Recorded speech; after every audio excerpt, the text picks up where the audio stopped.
Assalamualaikum warahmatullahi wabarakatuh. Perkenalkan, nama saya Ilmi Dafaristi Sugianto, NIM 394, dan ada teman saya Isnaini Fitriana, NIM 366, dan Anissa Irna Purbandari, NIM 456.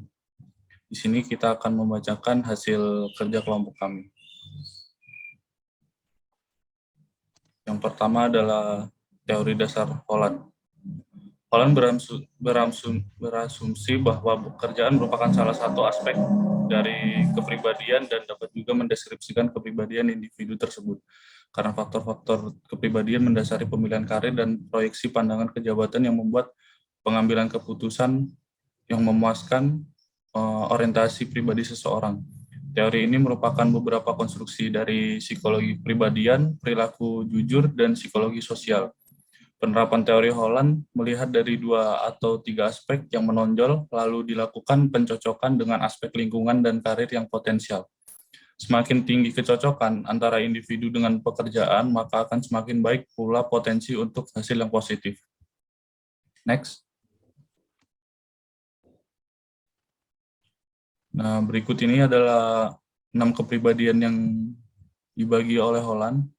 Yang pertama itu adalah realistik. Tipe kepribadian ini lebih cenderung untuk bekerja lapang yang berorientasi pada kerja terapan yang mengutamakan kekuatan otot, keterampilan fisik, dan mempunyai kecakapan. Memiliki kelemahan kurang terampil dalam sosial dan kurang peka dalam hubungan dengan orang lain. Contohnya adalah petani, operator mesin atau radio, supir, dan lain-lain.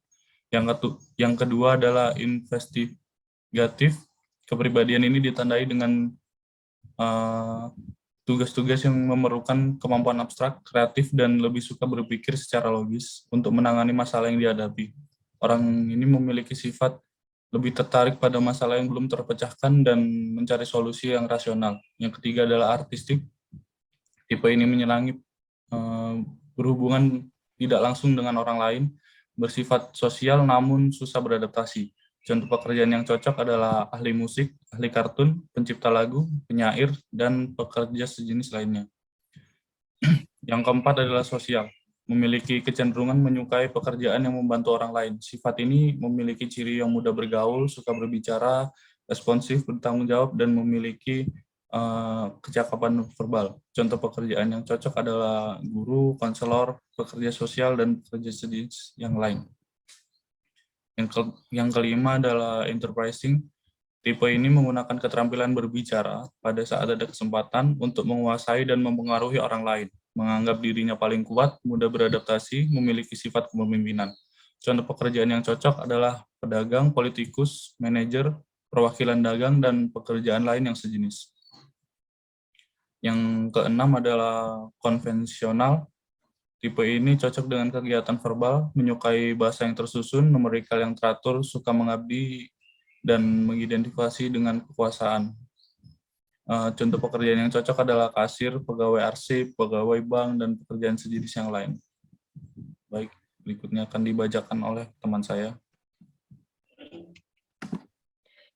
Dalam karir itu pasti ada tahap-tahapan yang bakal dilalui sama setiap individu. Jadi kalau yang kita dapetin menurut Tampu Bolo, ada 4 tahap yang akan dilalui oleh setiap individu. Yang pertama ada tahap penegakan, ada tahap kemajuan, yang ketiga pemeliharaan, yang keempat tahap pensiun. Tahap penegakan itu biasanya misalnya kita fresh graduate, terus mau nyari pekerjaan, dan itu tuh biasanya kita main aman. Misalnya kita masuk ke suatu perusahaan dan kita tuh kayak masih mau nyari aman, mau kelihatan bagus, cara kerjanya juga mau dilihat perfect, profesional, dan juga itu biasanya kita bakal main aman dalam melakukan pekerjaan itu di 5 tahun pertama masa kerja. Yang kedua ada tahap kemajuan. Tahap kemajuan ini biasanya kalau kita kan udah lama nih, misalnya terjun di dunia karir gitu. Dalam dunia karir itu kan kita pasti harus punya harga diri yang tinggi, otonomi, terus kayak berusaha banget kayak biar kita dipromosikan ke jabatan yang lebih tinggi. Biasanya itu berlangsung di usia 30-45 tahun yang emang keperluannya udah mulai banyak gitu. Yang ketiga ada tahap pemeliharaan. Di tahap ini itu biasanya kebutuhan diri untuk atau mungkin untuk keluarga juga atau untuk orang tua gitu, itu biasanya lebih diutamakan. Jadi pegawai itu bakal lebih sering rasa nggak puas sama sama hasil kerjanya. Yang keempat itu ada tahap pensiun. Di tahap pensiun ini biasanya orang-orang bakal ngelihat ke belakang. Selama dia terjun di dunia karir itu, hasilnya membaik atau memburuk. Biasanya kalau misalnya emang hasilnya memburuk, itu mereka bakal langsung berpikir bakal pensiun dari pekerjaan yang sekarang, terus mungkin bakal melakukan pekerjaan yang lainnya. Kalau misalnya emang itu hal yang baik, biasanya mereka bakal melanjutin pekerjaan yang sekarang lagi dikerjakan. Untuk selanjutnya ada manfaat perencanaan karir. Jadi sebelum kita kan kita sekarang jadi mahasiswa nih. Biasanya kalau misalnya kita lulus dari dunia perkuliahan, itu kan kita pasti mau meniti karir. Kalau misalnya buat orang-orang yang emang nggak ada bisnis turunan gitu, kan kita harus cari pekerjaan buat nyari pengalaman juga. Nah, itu tuh kita nggak bisa langsung kayak, oh mau daftar ke sini mau jadi ini, nggak bisa kayak gitu kan. Jadi emang harus ada perencanaan dulu kalau misalnya emang benar-benar mau menjadi seorang yang berkarir. Jadi manfaatnya itu untuk menurunkan tingkat perputaran karyawan, total turnover, dan bisa ningkatin loyalitas kita sama perusahaan yang kita daftarin itu. Yang kedua, bisa membangkitkan semangat kerja.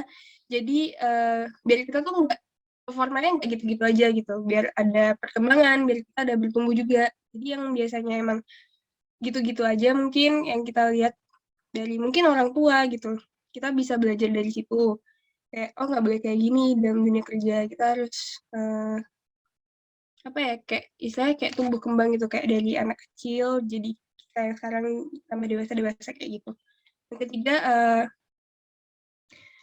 memenuhi kebutuhan organisasi yang emang dibutuhkan sumber daya manusianya itu lebih besar di masa mendatang. Yang keempat, mengembangkan pegawai yang berpotensi untuk dipromosikan. Jadi maksudnya di sini tuh kayak yang di poin kedua, maksudnya kita mau kayak gitu-gitu aja. Kita harus bertumbuh, kita harus berkembang biar bisa ya insya Allah itu kita jadi karyawan yang cepet nih dipromosiinnya, gajinya gede kan lumayan gitu. Yang kelima, yang terakhir itu ada membuka jalan untuk karyawan yang potensial.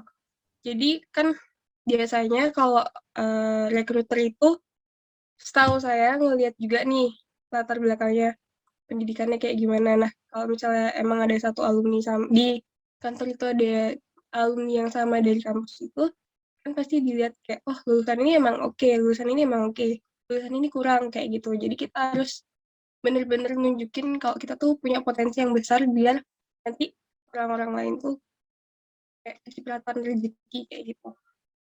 Untuk selanjutnya akan dibacakan oleh rekan saya. Kemudian selanjutnya yaitu tentang individual model of career stage and development, yaitu tentang individu memilih role model dalam tahap karir dan pengembangan.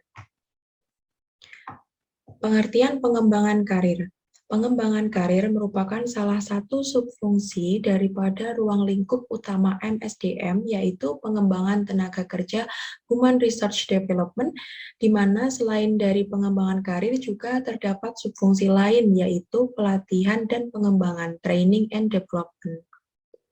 Pengembangan karir dalam manajemen bertujuan untuk mempersiapkan SDM menghadapi pekerjaan mereka di masa yang akan datang dalam sebuah organisasi.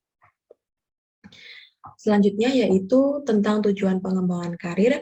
Yang pertama, membantu dalam pencapaian tujuan individu dan perusahaan. Yang kedua, menunjukkan hubungan kesejahteraan pegawai. Yang ketiga, membantu pegawai menyadari kemampuan potensi mereka. Yang keempat, memperkuat hubungan antara pegawai dan perusahaan. Selanjutnya, membuktikan tanggung jawab sosial. Selanjutnya, membantu memperkuat pelaksanaan program-program perusahaan. Kemudian, mengurangi turnover dan biaya pegawaian. Kemudian, mengurangi keusangan profesi dan manajerial. Dan yang terakhir, menggiatkan analisis dari keseluruhan pegawai. Baik, selanjutnya terdapat petunjuk-petunjuk manajemen pengembangan karir. 1. Menunjukkan wewenang pekerjaan. Anda memperlihatkan cara melaksanakan pekerjaan yang sulit dengan baik karena kemampuan Anda yang ingin ditunjukkan kepada para pekerja. Yang kedua, menolong pemimpin Anda berhasil. Tindakan Anda juga pada saatnya nanti akan diteliti oleh pemimpin Anda. Yang ketiga, berkas-berkas prestasi Anda.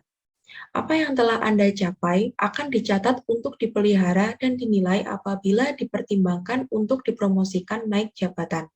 Yang keempat, mencari penyokong, pelindung, atau penasihat. Banyak orang penting yang berkedudukan tinggi di perusahaan yang akan menolong Anda naik jabatan.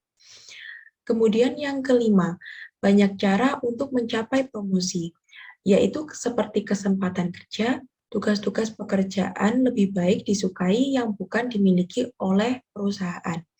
Yang keenam, jika Anda bermaksud untuk berhasil di usia 35 tahun lebih daripada itu tidak baik karena untuk menghindari pekerjaan itu selalu berpindah-pindah. Dan yang terakhir, biasakan mencalonkan diri, mendiamkan diri tidak selalu baik. Memberitahukan pencalonan Anda dan Anda dapat memberikan manfaat.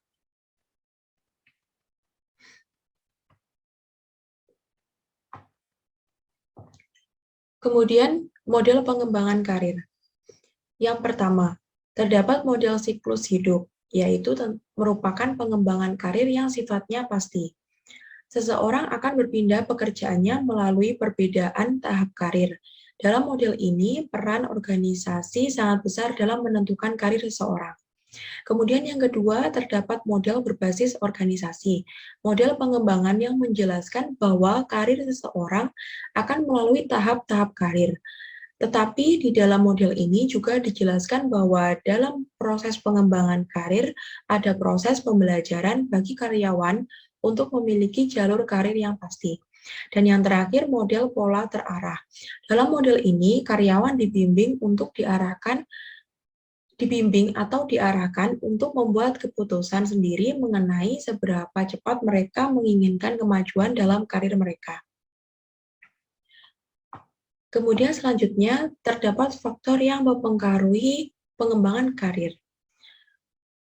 Hubungan pegawai dan organisasi, kemudian personalia pegawai, kemudian faktor eksternal, selanjutnya politik dalam organisasi, kemudian sistem penghargaan, jumlah pegawai, ukuran organisasi, kultur organisasi, dan yang terakhir tipe manajemen.